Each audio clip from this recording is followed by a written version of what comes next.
आज की प्रेरक कहानी है, आत्मविश्वास को बनाकर रखिए, ऊंचाइयां आपके कदम चूमेंगी। एक नगर में एक युवक रहता था। वह वर्षों से जमकर मेहनत कर रहा था। कई वर्ष बीत गए लेकिन युवक को सफलता नहीं मिली। इस वजह से काफी निराश रहने लगा। असफलता की वजह से नकारात्मक विचारों ने उसे अपनी गिरफ्त में ले लिया। वह अपने जीवन से इस कदर निराश हो गया कि आत्महत्या करने का विचार बना लिया।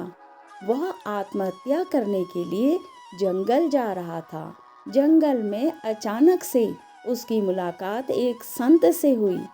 संत ने युवक से पूछा, तुम इस घनघोर जंगल में क्या कर रहे हो?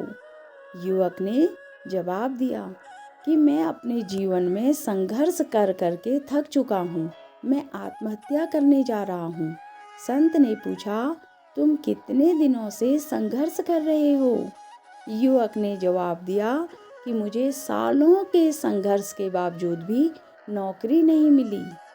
संत ने युवक से कहा कि तुम्हें नौकरी भी मिल जाएगी और तुम सफल भी हो जाओगे। इसके लिए तुम्हें निराश होने की ज़रूरत नहीं, बल्कि और मेहनत करने की ज़रूरत है। युवक ने कहा कि मैं किसी योग्य नहीं हूँ, मुझसे अब जिंदगी में कुछ भी नहीं हो सकता। संत ने युवक की निराशा को देखकर उसे एक कहानी सुनाई जो इस प्रकार है। एक बार एक बच्चे ने दो पौधों को लगाया, एक बांस का और एक नागफनी का पौधा। नागफनी में जल्द ही पत्तियां आ गई, लेकिन एक साल गुजर जाने के बाद भी बांस में कुछ नहीं हुआ। नागफनी का पौधा अब बहुत बढ़ गया था। बच्चे को बांस का पौधा देखकर निराशा हुई।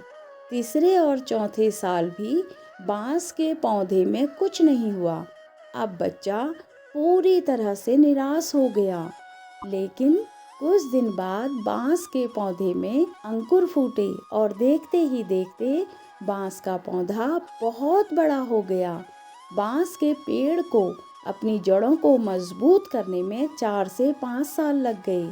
तब जाकर बांस का पौधा बड़ा होना शुरू हुआ।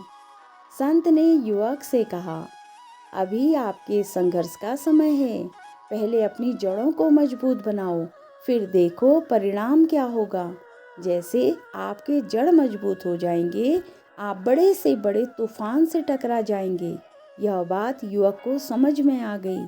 वह पुनः संघर्ष के मार्ग में आगे बढ़ गया। इसलिए दोस्तों, मुश्किल में घबराने की ज़रूरत नहीं है। मुश्किल से मुश्किल हालात का डट कर सामना करना चाहिए। कहानी सुनने के लिए धन्यवाद।